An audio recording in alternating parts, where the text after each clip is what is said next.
Pues muy buenas noches, tengan todos y cada uno de los que nos siguen, todos ustedes, compañeros, colegas, amigos que pues a través de las redes, en cada martes nos siguen a través de Magisterio, Dignidad Educativa y Social. Pues el día de hoy nos encontramos acá un poquito inquietos los docentes, hay muchos que pues tienen cierta incertidumbre y es por eso que hoy invitamos a la doctora Abril Vázquez Buenfil. Bienvenida, doctora. ¿Qué tal? Hola, buenas tardes a todo tu auditorio y gracias por la invitación. Bienvenida. Gracias, maestro Jesús. Pues al gran amigo acá, colega y también ya a nivel educación ha hecho muchos proyectos, Juan López. Gracias, buenas noches a tu auditorio, buenas noches. Y pues acá también tenemos a una amiga luchadora social, acá a través de la agrupación Secuni, Guadalupe Pacheco. Bienvenida, Guadalupe. Hola, qué gusto saludarles a todos los compañeros que nos están viendo. Un gran saludo. Bueno, pues como cada programa, empezamos con una pequeña frase. Lo que se les dé a los niños es lo que los niños darán a la sociedad. Creo que allá se engloba muchas de las cosas y de los que veremos el día de hoy. Pues bienvenidos sean todos y vamos a iniciar acerca de esta nueva circular que salió hace unos días, 6 de noviembre, para ser exactos, donde pues se creó un cierto debate de qué era lo que en realidad la Secretaría de Educación Pública nos quería dar a entender a los docentes acerca de la evaluación. Acá, más que nada nosotros, pues sí, nos sentimos así como que en ocasiones en las que toda la carga se la dejan al maestro. Sin embargo, pues creo que es necesario hacer un análisis detenido de lo que viene siendo estos criterios, estas orientaciones, estas consideraciones que están en esta circular. Pues vamos a dar inicio con este documento acerca de las consideraciones. Y acá, pues vemos nosotros que en las consideraciones, pues se abordan 6 puntos, los cuales nosotros hemos estado leyendo detenidamente y pues vamos a comentar. Acá sí me llama mucho la atención que en lo que viene siendo las consideraciones, pues nos hacen un desglose general acerca de lo que viene siendo el por qué se adoptó la educación a distancia, ¿sí? Acerca de lo que estamos pasando, acerca de la pandemia y todo. Sin embargo, pues vamos a nosotros ir punto por punto. Y maestra Abril, sí me gustaría que nos pudiera compartir qué es lo que usted ha analizado en cada una de esas consideraciones. Claro, bueno, gracias. Bueno, las consideraciones como antecedentes realmente pues ya los conocemos, ¿verdad? El por qué se adoptó una educación a distancia, pues obviamente ya se ha hablado mucho, ¿no? Pero bueno, obviamente las autoridades vuelven a retomarlo para justificar, ¿no? A lo que ya sabemos, ¿no? Y bueno, pues obviamente la prioridad de la educación de los chicos, la cuestión de los derechos humanos de ellos, el que los profesores estén haciendo un gran esfuerzo por tratar de contactarlos o de ver cómo han implementado distintas modalidades, ¿sí? No solo la virtual, sino incluso, como hace rato comentábamos, a través de llevarle los cuadernillos o buscar el WhatsApp, tratar de que ningún chico se quede fuera de recibir esa educación como es su derecho, ¿no? Entonces, realmente es un tema conocido, ¿sí? Nada nuevo para los compañeros docentes, así que, pues, estamos de acuerdo en eso, ¿no? O sea, es simplemente retomar lo que ya conocíamos, ¿no? Nada nuevo ahí. Sí, como bien dice, ¿no? En el primer punto, podemos decir que se va a regresar hasta que el semáforo esté en verde, ¿no? Y en el segundo, pues nos hace referencia que el sistema educativo nacional hace que el proceso educativo continúe durante este periodo de contingencia sanitaria sin relación presencial, ¿no? Como lo hemos estado viviendo. Pero lo que me llama mucho la atención acá, Juan y Lupita, no sé quién de ustedes, acerca de el punto 5, ¿sí? En donde viene la oferta educativa a distancia y nos menciona allá la comunicación y participación constante, la comunicación intermitente y baja participación en las actividades propuestas por el profesor, una comunicación prácticamente, pues que no hay. Así lo podemos decir, no hubo de plano nada, ¿no? Entonces, acá, Guadalupe, más Juan, no sé qué me gustaría participar en ese punto. Adelante, maestro.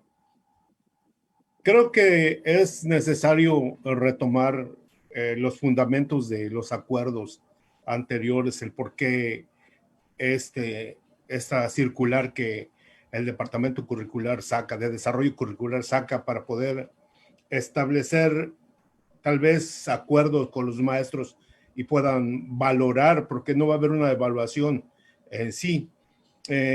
Dice que los niveles de comunicación deben ser, lo voy a poner constante. Si tu alumno cuenta con los medios necesarios, o sea, como es internet, una computadora, no sé, los medios, todos los medios. Pero si tus alumnos no cuentan con esa tecnología, va a ser difícil que se contacten contigo y tú los puedas contactar. Además, si volvemos al punto número 1, que es la de mitigar la dispersión y contagio del SARS-2, va a ser imposible que tú estés en contacto directo con tus... ¿Cuántos alumnos puedo ponerle en secundaria? No sé, tienes 6 grupos de a 30, 180.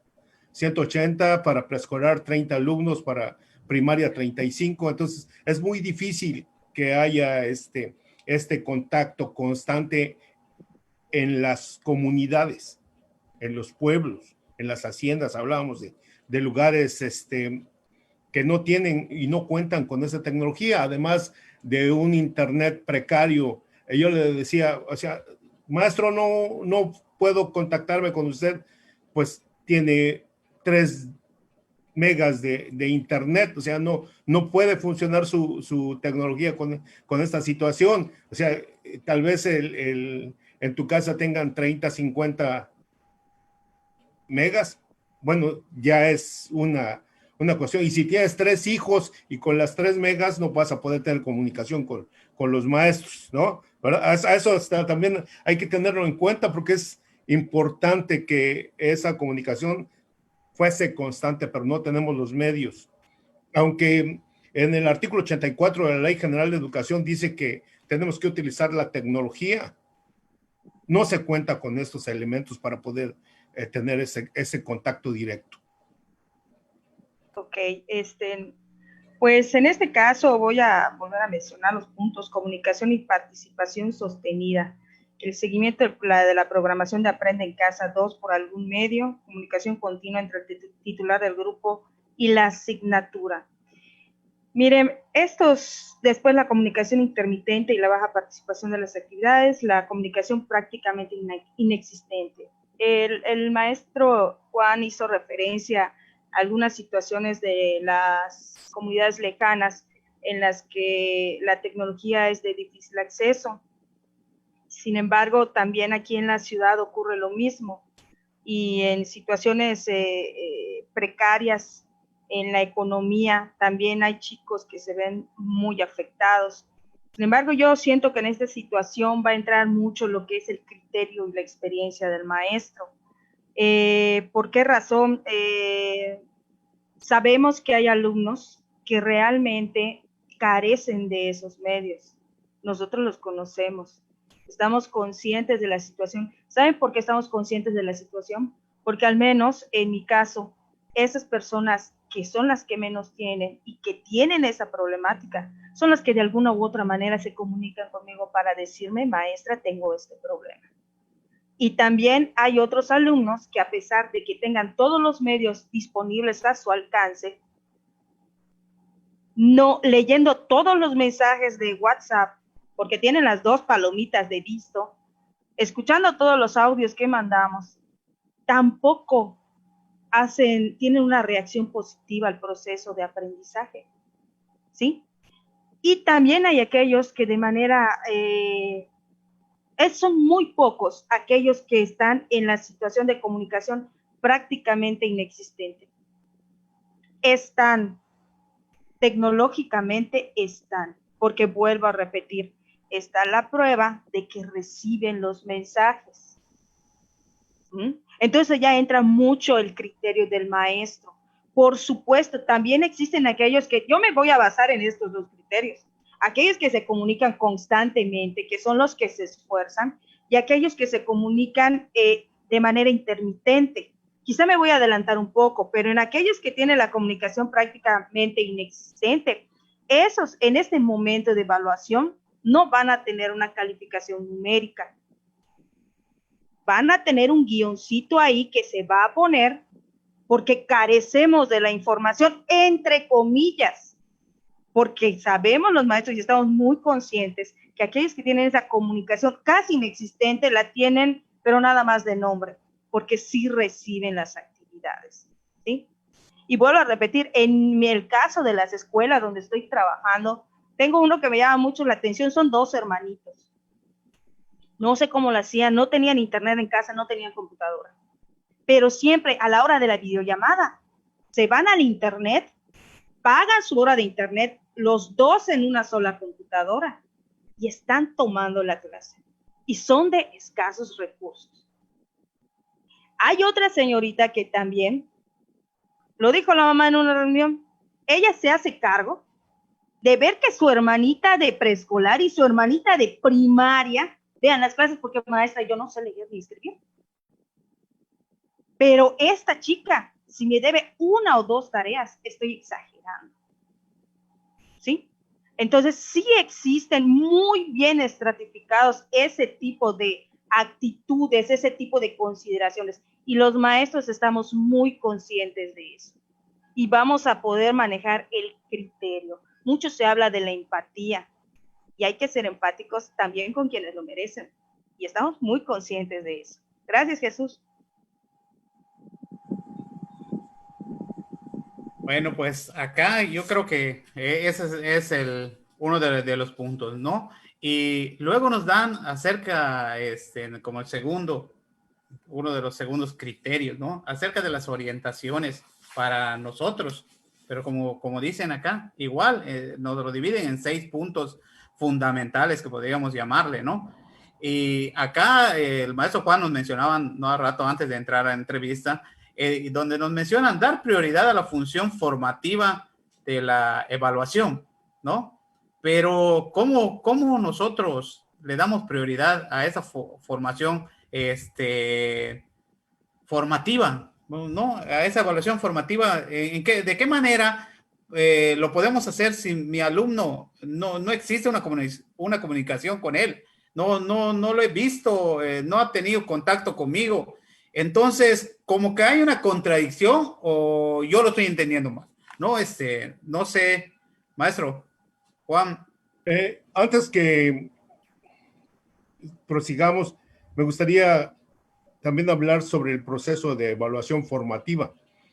Esto tiende a un enfoque, pero dirían, bueno, ¿qué es un enfoque? Un enfoque es un camino, una guía, un trayecto en el cual vas a valorar un paradigma que son las competencias. Y al hablar de competencias, hablaríamos de 3 elementos que la cual se define una competencia, que son los conocimientos, los procedimientos, actitudes y valores.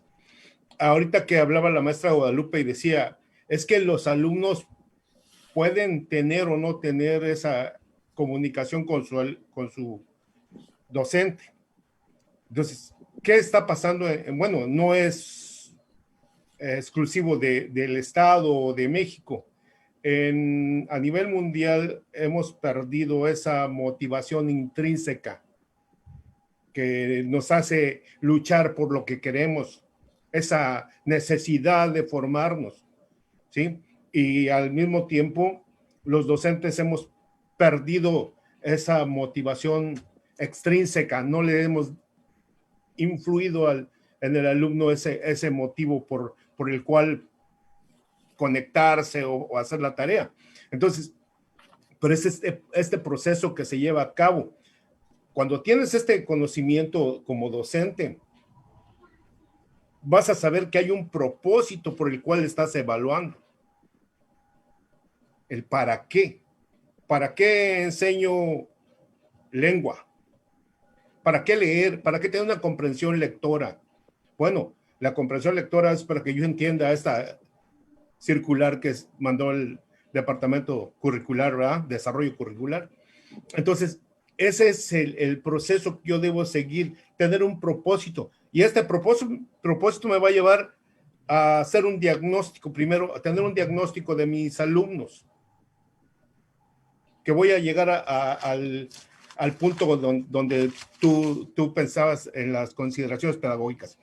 Entonces, y este propósito de evaluar o autoevaluarse como alumno, le debo de darle a conocer a mis alumnos cuál es el motivo de lo que yo voy a enseñar. Porque si no tiene ese motivo, el proceso no se va a dar porque no va a tener autonomía y no se va a poder autoevaluar o tener una autorregulación. ¿Por qué debo de entregarle las tareas a la maestra? No es por una calificación, es por un proceso de aprendizaje. No es por cumplir con mis papás, sino es por ese proceso de aprendizaje que yo voy a tener para poderme formar como un ciudadano del siglo XXI según establece la currícula, ¿verdad? Entonces todo eso me va a dar la pauta de poder valorar. Ya dije, vamos a valorarlos, no vamos a evaluarlos. Tal vez les pongamos una calificación que sea, que no sea permanente, como decía la maestra, una rayita o insuficiente tal vez. Pero sí tenemos que dejar claro que el docente ya tiene esa autonomía para poder valorar al alumno a partir de los conocimientos que tiene de los mismos. Ya sabemos cuántos son los que no entregan tarea, ya sabemos cuáles son los que entregan, ya sabemos cuál es el nivel de comprensión de los alumnos. Entonces, todo eso va a jugar un papel muy importante en el desarrollo de este proceso. Gracias. Pues acá veo que bueno, abarcó más o menos los 6 puntos, ¿no? Pero pues sí, hay algunos que a mí no me quedan muy claros. Primero, porque pues me dicen de que el alumno va a indagar en diversas fuentes y todo por el estilo. Luego, valorar los avances a partir de los puntos de partida de cada educando, de dónde está, ¿no? El tercero, considerar las condiciones específicas en las que se desarrolla cada educando, ¿sí? Y luego viene acá uno de los puntos que como maestros, como docentes, nos deja acá en algo, ¿no? Asignar calificaciones solamente en los casos donde la maestra o el maestro cuente con la información suficiente. La evaluación sin fundamento resulta arbitraria y muy problemáticamente injusta, ¿no? Entonces, ese puntito allá me hace decir, bueno, ¿qué es lo que sucede en ese caso? No sé si la maestra la maestra Abril quiera hablar al respecto y después pues pediría el turno. Gracias. Maestra Abril, a ver. Claro, sí, estas orientaciones pedagógicas realmente vienen, por lo que puedo entender, para quienes tenemos comunicación y participación sostenida, o sea, con esos alumnos, o tenemos comunicación intermitente, porque con los que no hay comunicación, pues obviamente no podemos valorar, no pudimos hacer un diagnóstico y obviamente pues tampoco sabemos que están aprendiendo. Entendemos que los alumnos siguen aprendiendo, no solo conocimiento, sino, como decía el compañero, tienen actitudes, por ejemplo, el querer comunicarse, como decía igual la maestra Lupita, que la llaman, la buscan para decirle no tengo internet, o esas actitudes también son de valorarse, ¿sí? Esa es la parte formativa, ¿sí? Y también, como dice el punto número 5, obviamente sería muy injusto asignarle, por ejemplo, un 5, ¿sí? A alguien que, pues, por cuestiones diversas, familiares, económicas, propias de su misma situación familiar, lo hacen no estar en comunicación constante, ¿no? Entonces, ahí sí siento que nos dejan abierta, como siempre, y considero que es mejor así, que nos dejen abierta a nosotros, a lo que nosotros conocemos y detectamos y sabemos de nuestros jóvenes o niños o adolescentes, qué es lo que está sucediendo. Entonces, y sobre todo, como dice después, que esas calificaciones son todavía apenas una primera aproximación, no son las definitivas, entendiendo, o yo logro pensar que en algún momento regresaremos en este curso escolar y podemos tal vez tener un acercamiento o un diagnóstico mejor, o que a lo mejor si estos chicos tenían una situación, a lo mejor en el transcurso de estos meses pudieran mejorar y hubiera la posibilidad de rescatar todos esos aprendizajes. Ok. Bueno, yo voy a retomar un poquito, ahorita que dijo la maestra, yo creo que vamos a regresar a las escuelas cuando pues los padres de familia lo decidan y consideren que las escuelas son seguras para los estudiantes. Sí se menciona que vamos a regresar en semáforo verde a nivel federal, pero también se menciona que el gobierno estatal es el que dictará la norma para el regreso a clases. Retomo también lo que es la prioridad a la evaluación formativa, y es aquí donde entra también la empatía del maestro a evaluar esos factores que van más allá del conocimiento teórico o práctico de una asignatura, como por ejemplo la participación en lo que vienen siendo las videollamadas, la entrega puntual de las tareas, las participaciones que tengan, cualquiera que esta sea la vía. Lo formativo es lo que a nosotros nos crea como seres humanos aptos para vivir en una sociedad, eso no lo podemos olvidar. Y un alumno que está participando en una videollamada, que hace el esfuerzo de entregar la tarea de manera puntual, aunque tú leyendo las respuestas que él te esté poniendo, te das cuenta de que tiene ciertas deficiencias, pero es allá donde va a entrar el criterio de la evaluación formativa del docente y un factor que es la empatía. En este caso me refiero a lo formativo porque en las escuelas donde laboro he tenido la suerte quizá, y estoy segura que también la maestra Abril lo habrá manejado, de hacer un estudio socioeconómico que nos da más o menos un panorama del contexto en el que se desarrolla el alumno. Y eso también lo tenemos al alcance de nuestra mano y podemos también tomar esa base para decir cómo evaluar formativamente al alumno. ¿Qué tiene en casa que le permita ser mejor persona? ¿Sí?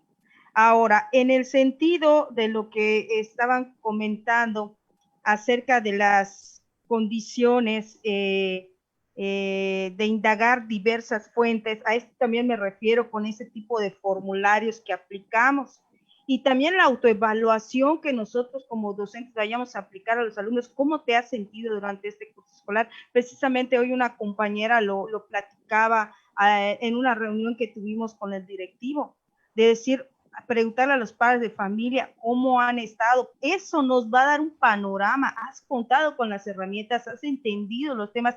¿Tienes tiempo de ver Aprende en Casa?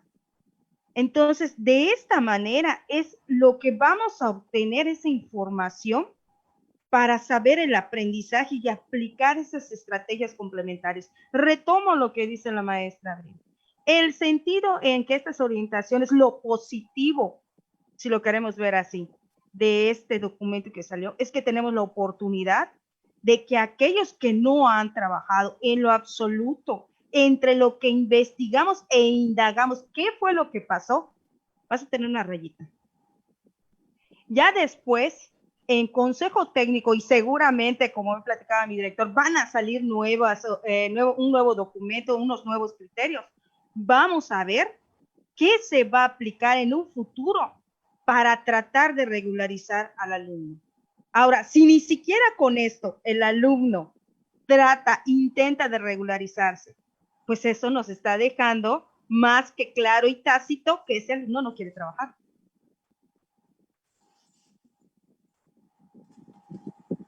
En lo que nosotros hemos podido observar, ¿no? Y ver la situación que se está viviendo económicamente le ha pegado a muchas familias y también a muchos maestros. ¿Por qué? Porque el maestro tiene que contratar un internet que, como decía el maestro Juan, con los suficientes megas, porque si no, y les hablo de manera personal, 37 niños queriendo conectar en una plataforma y no tengo los megas suficientes.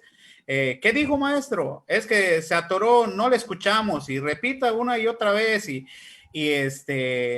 sentarte, como dicen allá, el maestro pues trabaja más de la cuenta ahora porque te tienes que sentar a revisar carpeta por carpeta y es muy difícil, ¿no? Entonces, pues para pasar al siguiente punto, que creo que es el punto que pues a los maestros más que nada les mueve, es acerca de los criterios para las evaluaciones de los aprendizajes de los alumnos y las alumnas, ¿no? En educación básica, preescolar, primaria y secundaria. Hablando en el primer punto donde nos dicen que la evaluación, como ustedes claramente decían, creo que ese punto está muy claro, queda a cargo del maestro, ¿ya? Más que nada, allá nosotros vamos a... O del director o del supervisor, en dado caso de que no exista el maestro. Entonces ya me imagino cómo van a manejar esas asignaturas de artes, educación física, tecnologías, en donde pues no hubo maestro. Esa es una de las situaciones que la Secretaría no contempló o no tiene. Y qué bien que lo mencionas, Guadalupe, porque pues la maestra Abril y los directivos creo que se conjuntaron en su momento, en el momento preciso, en el momento que debía ser. ¿Quién va a poner las calificaciones en esas áreas? En donde no se mandó maestro de tecnología, de maestro de educación física. ¿Lo va a poner el supervisor? ¿Lo va a poner el directivo? Bueno, ¿qué pasa con esos alumnos? Y el papá va a preguntar cómo le pusiste un 6 a mi hijo, ¿no? Entonces, sí, allá me gustaría escuchar allá, maestra Abril. Bueno, pues ahí yo creo que no nos compete a nosotros, aunque esa circular lo diga, no es nuestra función. Y ahí sí que injusto poner una calificación. ¿Por qué? Porque ese alumno no ha tenido, si le pongo un 10, ¿en base a qué le voy a poner un 10? Si realmente no ha llevado ningún tipo de formación en esa asignatura, ¿sí? Y es una irresponsabilidad lo que ha hecho la Secretaría del Estado de Educación. ¿Por qué? Porque dejó a la deriva a esos chicos en esas asignaturas. Yo no puedo poner una calificación, aunque lo diga esa circular. No está dentro de mis funciones normativas, aunque lo diga esto, ¿sí? Porque además, si le pongo un 6, ¿en base a qué? Si no fue culpa del niño. O la calificación que yo le ponga 7, 8, 9 es injusta, ¿sí? Injusta, no sirve de nada, es una simulación. Yo como directora puedo acompañar, puedo tal vez guiar, orientar a mis compañeros, a maestros, si siento que a veces pudieran ser muy exigentes o al revés, pero es lo que puedo hacer. No puedo suplirlos porque ellos son los que están en constante contacto con sus alumnos, ¿no? Y volvemos a lo mismo. Una calificación tiene que ser responsablemente asignada, porque sí puede bajar la motivación, que en esos momentos es muy importante, tanto para los que se están esforzando, para los que no se están esforzando, a ponerles también una calificación así a lo gratis. Entonces estamos premiando también la simulación o querer dar puntajes que realmente no se han adquirido. Tampoco está correcto. Yo ahí sí difiero de este punto grandemente porque tenemos esta situación y yo me imagino que lo que estará esperando la Secretaría es hasta el último trimestre, como esas calificaciones son todavía apenas se pueden cambiar a lo último. Ya lo último decir, bueno, pues la última calificación tal vez asigno maestros para que le pongan a los 3 durante todo el curso escolar. Eso es una simulación y lo sabemos. Y por supuesto que no es correcto, pero pues yo no le veo otra salida, a menos de que cada día que pasa sin maestros en artes, educación física, tecnología, tutores, vida saludable, el daño se sigue haciendo. ¿Sí? Si aún ahorita es difícil con maestros, sin maestro. Peor, es maestra. Peor, y creo que la Secretaría de Educación de Gobierno del Estado, en este caso en la CGI, y el propio gobernador lo sabe. ¿Por qué? Porque las manifestaciones estuvieron, las exigencias estuvieron, y sin embargo no hicieron caso omiso a nuestras demandas. Y tristemente, como dicen, viene la simulación porque a ellos les interesan los números. ¿Sí? Aparecer como uno de los mejores estados en calidad educativa, pero pues con calificaciones inventadas. En el punto número 2, profe Juan, creo que allá es donde usted mencionaba más que nada el acuerdo 110319, ¿no? Donde, ¿qué es lo que pasa con los alumnos que tienen una comunicación y participación sostenida? Más que nada, los alumnos que cumplen, los alumnos que están al pendiente, como dice la maestra Lupita, hay algunos que hasta hacen un sacrificio, están dedicados y se van, pagan, sacan de lo que no hay económicamente a veces y llegan a un ciber entre 2, 3 hermanos para cumplir. ¿Qué es lo que sucede en este punto, el número 2?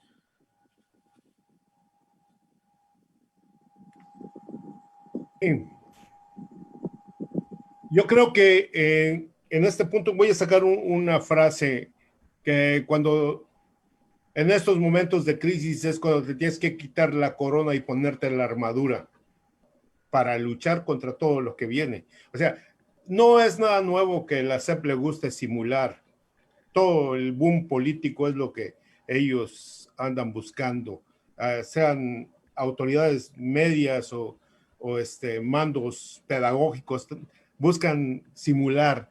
Entonces, pero yo vuelvo a retomar el acuerdo 10 del artículo 10 del 110319, donde tú vas a valorar a los alumnos que tienen constancia en comunicación. A los otros no puedes asignarle, sería injusto.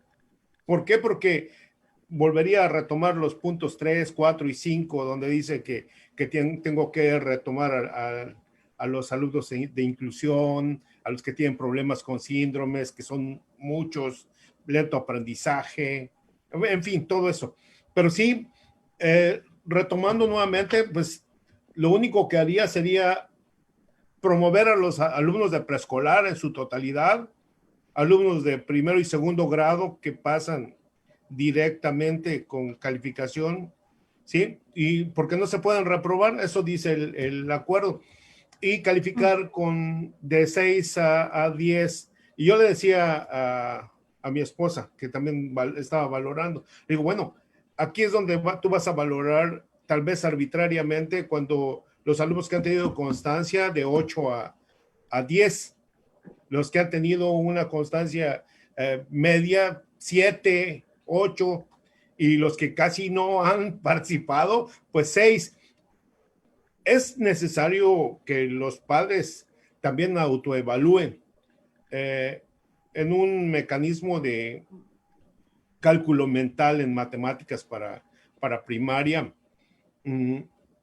Se hicieron 10 ejercicios para que el alumno los conteste así rápidamente, cálculo mental, y decía, tanto por tanto, cuánto es por esto, y el alumno tuvo una constancia, pero sus tareas son excelentes, y él nomás logró contestar 3 de las 10.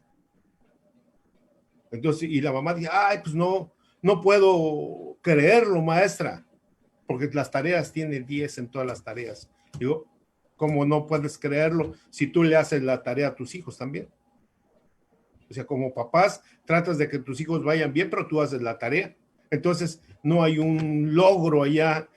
Yo creo que aquí el docente también tendría que hablar con los padres de familia para que dejen que sus hijos desarrollen competencias, que se vayan enfrentando a lo que en verdaderamente sería aprender a aprender al manejo de la información, a esas competencias genéricas que no las logramos implementar prácticamente. Entonces, eso sería parte de lo que como Juan Antonio, no como dice la circulación, como Juan Antonio haría, asignar las calificaciones acorde. Esa es una opinión particular de cómo asignar calificaciones en el punto número 2 del acuerdo y retomando el acuerdo 03, es 110319. Entonces, así sería. Gracias. Bueno, pues en el siguiente punto, allá Guadalupe, sí, lo hemos platicado en el grupo y ha habido un cierto debate, ¿no? Y yo preguntaba, ¿no? ¿Por qué? No, hasta cierta forma viene ya la comunicación y participación intermitente, ¿no? Le pusieron como el semáforo que está fallando, ¿no? En las calles. Hay interferencia ya, ¿qué es lo que sucede? Y veo que nos dan unos incisos. Entonces, allá sí me gustaría que nos abordara, porque pues más o menos ya lo hemos platicado, ¿no? Y pues allá si alguien quiere contribuir un poquito, porque sí, son de los, creo que, puntos medulares, ¿no? Adelante, Guadalupe. Sí, mira, aquí retomando un poquito también lo que dice el maestro Juan, la calificación a los alumnos que han tenido comunicación constante va a ser un poquito de ponerse a pensar. ¿Por qué un poquito de ponerse a pensar? Porque es el alumno que siempre se ha conectado, ¿sí? Bien o mal ha entregado las tareas y demás. Aquí sí, a mí al menos como docente, sí me va a poner así como que, de ahí, de hecho, ahí entra lo que viene siendo la evaluación formativa, porque estamos evaluando ese tipo de situaciones. Ahora, ¿en qué punto te refieres, Jesús? ¿A qué punto te refieres? En el 3, Guadalupe. En el 3, A acerca la de participación intermitente. intermitente, en ese. Ay, es que a veces este tipo de términos como que nos ponen entre la espada y la pared, porque es una serie de criterios que dependen mucho del maestro. ¿Por qué depende mucho del maestro? Porque el maestro va a tener que valorar qué es intermitente para él. A lo mejor la intermitencia para el maestro de matemáticas va a ser que no haya mandado de 10 consignas, que solamente haya mandado 5. A lo mejor la intermitencia para mí en la asignatura de historia, que solamente los podría yo ver 2 días y les marco una actividad cada semana y son 5 actividades en total, pues solamente me entregó 2. Entonces, esa intermitencia entra mucho en lo que es el criterio docente. Y ahí sí tenemos que ser muy claros. Tenemos que realmente checar nuestros datos, nuestro contexto socioeconómico, para ver si ahí no encontramos una respuesta a esa intermitencia. ¿Por qué? Porque muchas veces, te vuelvo a repetir, es en esos casos donde los alumnos no se pueden conectar a las videollamadas o no pueden enviar las tareas en tiempo y forma. Sin embargo, esa intermitencia también se puede evaluar de manera muy real en algunos casos, porque esos alumnos cuando tienen su celular y ya le pusieron crédito, te avisan, maestra, no pude enviar mis tareas, las puedo enviar mañana, y a lo mejor mañana no llega. Tengo una alumna en determinado caso, una alumna de secundaria, primer grado, que incluso pues tiene ciertas problemáticas en su contexto social y escuchas todo lo que ocurre en casa. Y en determinado momento me dice, maestra, ya está la hora, ya terminó su videollamada, pero porque sientes la angustia de la muchacha, de que no quiere que tú y los compañeros vean qué es lo que está pasando. Y yo realmente pensé que no me iba a mandar las tareas. porque siempre me decía, te lo mando mañana, se lo mando mañana, se lo mando mañana, hasta que este fin de semana me envió las tareas. Ese es un tipo de intermitencia. Sin embargo, tú que conoces el contexto, ¿cómo lo vas a evaluar? O sea, realmente esto es chamba del docente y es un trabajo mental terrible, terrible, porque te vas a tener que sentar a considerar en el número de factores en los cuales, como dijo la maestra Abril, puedes motivar o desmotivar a ese estudiante. Y en una etapa como esta de la pandemia, en que tú como adulto te sientes con esa falta de libertad de ir, de hacer, de decir, de platicar y demás, de salir, reunirte, imagínate cómo deben estar los adolescentes. Entonces es allá donde entra todo lo llamado vocación docente, toda tu experiencia laboral, todo el empeño que le has puesto a este nuevo proceso, a esta nueva forma de enseñar. Porque la intermitencia es un factor que va a depender de cuánto tú conoces el contexto del alumno. Yo te voy a decir algo. Aquellos alumnos que están en esa situación, desde mi punto de vista, desde mi experiencia docente en esta pandemia, son alumnos que tarde o temprano te mandan la tarea. ¿Quiénes son los alumnos que de plano no están interesados? Aquellos que tienen cero comunicación, y hasta con ellos vas a tener que pensar. Pero es allá donde te abre la posibilidad de que poniendo ese pequeño guión, más adelante, con alguna estrategia que tú plantees con tu comunidad escolar, puedas llegar a acuerdos que también te permitan evaluarlo de alguna manera. Entonces, ¿qué es lo que nosotros como docentes tenemos que hacer? Según mi punto de vista, como menciona aquí el maestro Juan, es, antes que nada, aplicar la estrategia de tu experiencia. Hacerle caso a esa intuición que tienes como docente, porque nosotros sabemos quiénes nos están mintiendo y quiénes no. En segundo lugar, también como estrategia, valorar a aquellos muchachos que de alguna u otra manera te están entregando el trabajo. Sí, no participaron igual que los demás, pero te están entregando el trabajo.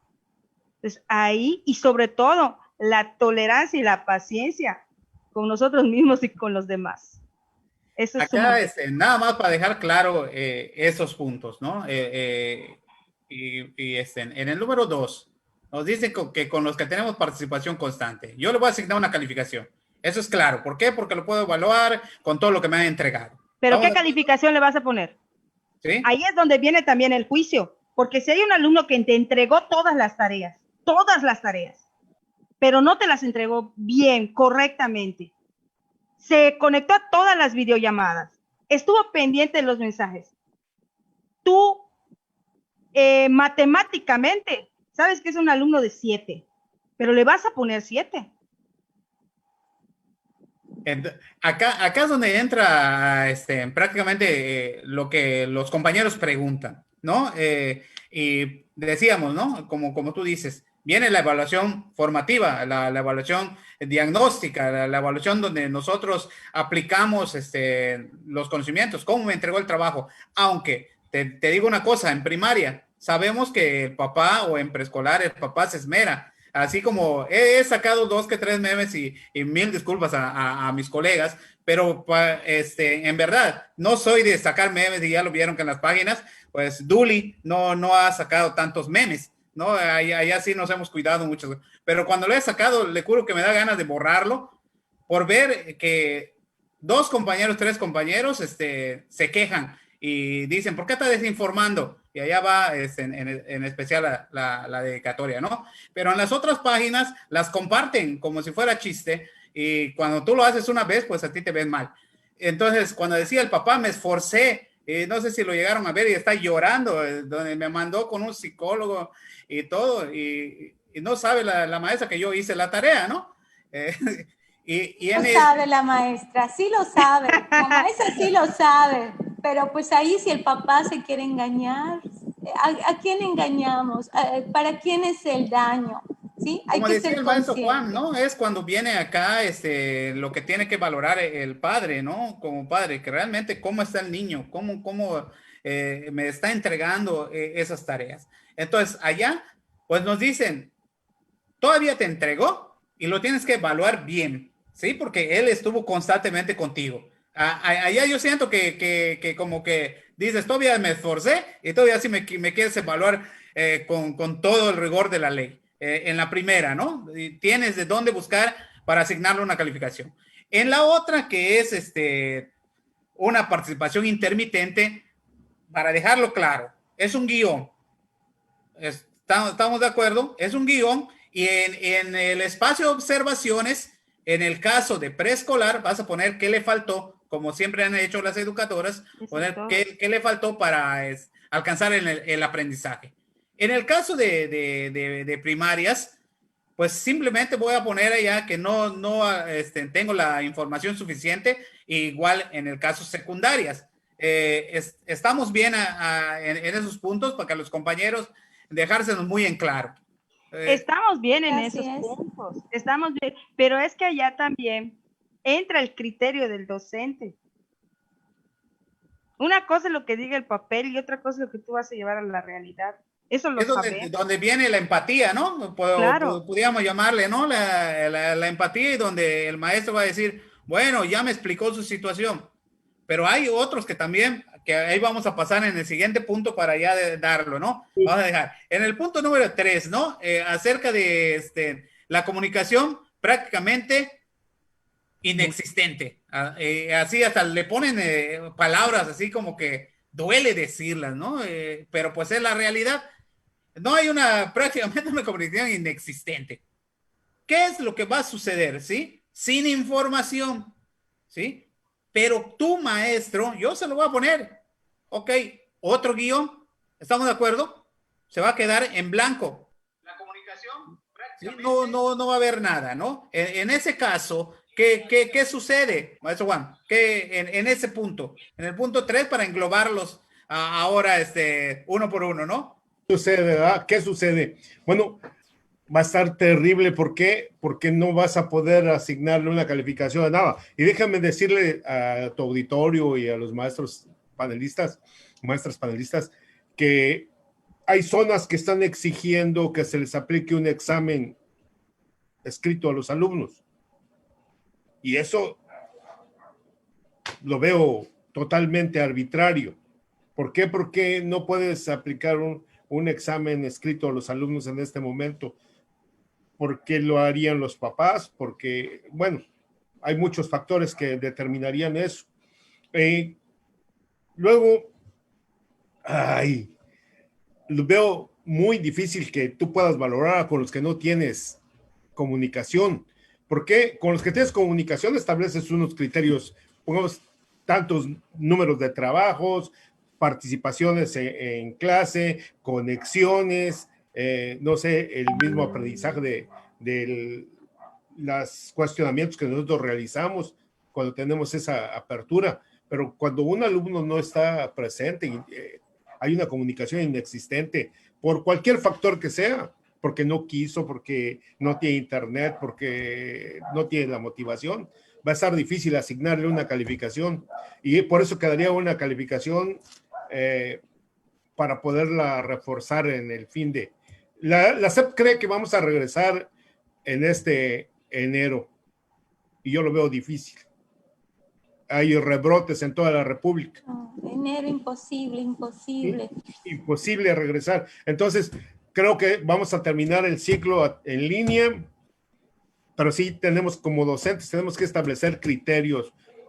Ya dije número de trabajos número de participaciones que va a tener el alumno, las conexiones que él tenga. Puede haber días que no se conecte porque decíamos que no tiene crédito el papá o el celular del papá se lo llevó para trabajo, no hay apoyos. Bueno, entonces todo eso serían los criterios que yo valoraría para poder asignar calificación, pero con los que no tengo comunicación va a ser difícil. Además, si estoy trabajando en línea y con tecnología es porque para no incidir en el contagio.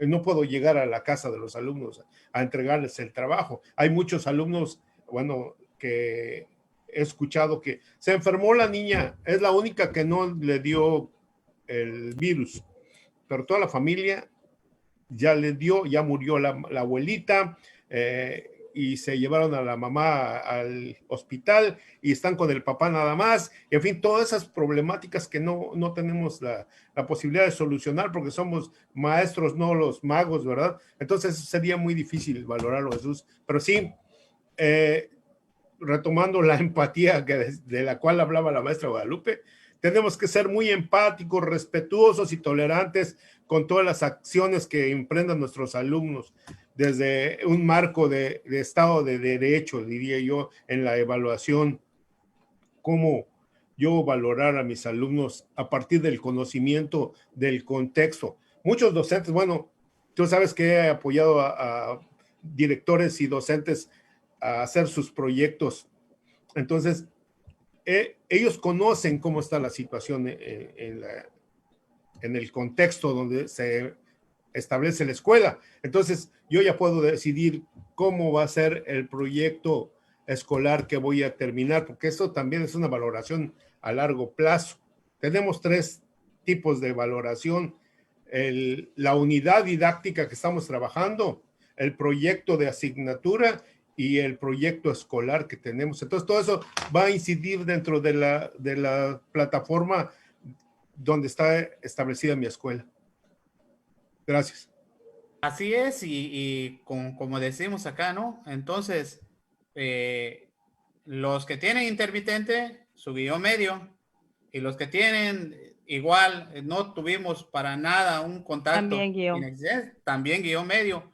Y pasando al siguiente punto, ¿no? En el punto 5, nos dicen que eso se quedará hasta el final del curso. Ya se definirán las nuevas reglas del juego. ¿Estamos de acuerdo? ¿A algún punto de vista y para pues dar lectura de algunos compañeros que pues nos escribieron? Maestra Abril. Pues yo lo que le veo aquí, lo positivo, es que sí tomen en cuenta la decisión del maestro.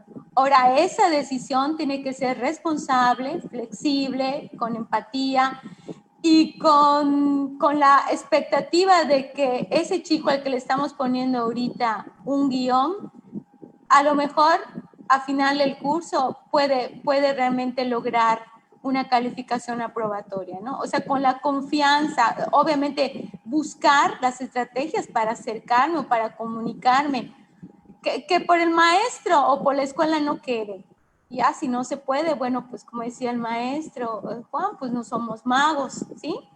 Y pues desgraciadamente los que menos tienen, y menos tienen no solo en lo económico, menos tienen en habilidades, en actitudes, en la conciencia de que la educación es lo más importante para salir precisamente de ese círculo en el que están. Pero es difícil, ¿no? Es difícil que un solo maestro ahorita a la distancia logre cambiar eso, ¿no? Pero pues ese es nuestro deber, hacer esa parte. Sí, por mi parte, en este punto que mencionaste, que es de la comunicación inexistente, también tendríamos que definir o redefinir qué es una comunicación inexistente, porque definitivamente hay alumnos que sí reciben la información por parte del docente, que sí les llegan las tareas, que están al tanto de las actividades, que cuentan con todos los medios, y que desgraciadamente no han sabido valorar este trabajo del docente, este esfuerzo de los padres de familia, ¿por qué no?, en pos de su búsqueda del éxito escolar. Entonces, ahí sí también tendríamos que definir a qué se le llama comunicación inexistente. Y ahí también el maestro tomar en cuenta ese criterio. Mucho depende, ahorita vuelvo a insistir, en la valoración que el maestro haga en estos casos. Pero lo prefiero así, a que le digan precisamente qué va a poner. Así es, maestra. O sea, coincido con usted. Confío más en la rayita. en esa sabia valoración de un docente. Así es, maestra. Muy bien. En la rayita, ¿no? Yo creo que como dicen acá, ¿no? Y acá nos dice Angélica Molas, dice, esas asignaturas cuyos docentes no fueron aprobados por la CGI deberían quedarse en blanco y que la institución dé solución al padre de familia. Nosotros nos cansamos de solicitar esos contratos, dice. Mi subdirectora, la maestra Angélica, muchos saludos. Saludos ¿qué dice? Saludos a Mayra Buenfil. Ah, muy bien. Ahí está, saludos por allá. Y qué bueno, ¿no? Porque es una de las situaciones que caben en la realidad. Otro, exacto, las demás páginas que no entienden el contexto del meme, se supone que se vuelve como un sarcasmo. Bueno, pues en lo que nosotros podemos ya definir acá, y agradezco la participación de cada uno de ustedes, es de que, pues en realidad, ahora sí que el maestro es algo fundamental en la educación. Una vez más lo comprobamos porque el maestro tiene que buscar las soluciones en eso. O con un último punto de vista, rapidito, un último punto de vista, maestro. Es necesario que los docentes realicen una autoevaluación a los alumnos para que ellos se adjudiquen una calificación y que ésta sea validada también por el docente, o sea, porque yo puedo saber cuál es el estado en que me encuentro, cuáles son mis deficiencias, cuáles son mis áreas de oportunidad y mis fortalezas. Y también para primaria, a los padres de familia. ¿Está usted de acuerdo con la calificación que tiene su hijo? Yo estoy haciendo de la autoevaluación a padres de familia, lo estoy haciendo y ya se los voy a compartir para que lo tengan, perfecto. ¿Verdad? Es trabajo que estamos haciendo y hay otros trabajos que voy a compartir. Gracias. Maestra, Abril. Pues sí, básicamente, y como decíamos, confiamos en que los maestros van a tener esa sabia decisión, siendo flexibles, empáticos y obviamente con el conocimiento del contexto de sus alumnos. Y también estoy de acuerdo en que los mismos jóvenes, nosotros ya manejamos adolescentes, se autoevalúen y que también haya esa valoración de los papás. Igual estamos aplicando unos diagnósticos ahorita en la escuela, unas encuestas precisamente para medir eso, ¿no? Y cómo los podemos apoyar, seguir apoyando y mejorar, porque todos estamos aprendiendo en esto. Es nuevo para todos. Así que... Pues coincido con los compañeros, hay que aplicar la autoevaluación y aprovecho para felicitar a todos mis colegas que en estos momentos deben estar hasta el tope de trabajos, pero bueno, vamos, nos tocó hacer esto y pensar que en nuestras manos ahora sí que está el futuro de los muchachos. Pues más que nada, acá el tiempo es muy corto para poder desmenuzar muy bien lo que viene a ser el documento completo, la circular completa, y pues les agradecemos a ustedes, esperamos haberles apoyado, haber contribuido y dejarles un poquito más claro esta circular, y como bien dicen, que el maestro es una brújula que activa los imanes de la curiosidad, del conocimiento y de la sabiduría de todos y cada uno de sus alumnos. Pues muy buenas noches, adelante con actitud, colegas, y sacando siempre la casta, los maestros de Yucatán. Esperamos que la CGI lo entienda en algún momento, que nosotros siempre hemos cumplido, pero ellos no lo han hecho. Así que le enviamos un caluroso saludo a nuestro querido y amado gobernador Mauricio Vila Dosal, que ya se recuperó, y a nuestra secretaria de Educación, la maestra Loreto Villanueva, la cual seguimos esperando las citas, maestra, en abril, hasta el día de hoy, no nos ha concedido esa cita y